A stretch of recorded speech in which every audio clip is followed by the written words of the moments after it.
Abay, talagang napakabastos mo pala, no, Sara Duterte.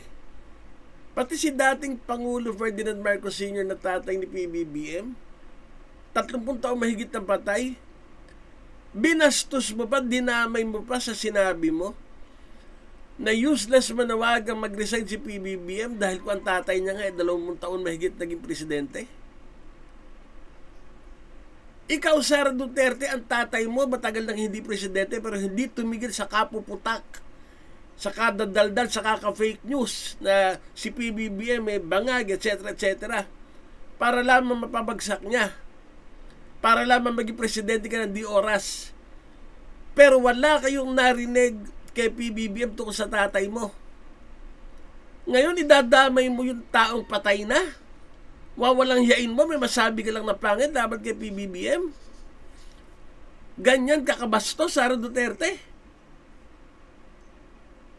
Kayong mga umiidolo kay Sara, ganitong klase ang susunod niya maging presidente kahit na patay na hindi pa tatahimikan na sabi niya lang ang gusto niya sabihin. Bakit, Sara Duterte? Saksakan ka ba talaga ng bobo na wala ka na maisip na ibang pangtira kay PBBM bukod sa mambastos sa patay? Ganyan na ba talaga kakapal ang pagbumukha mo?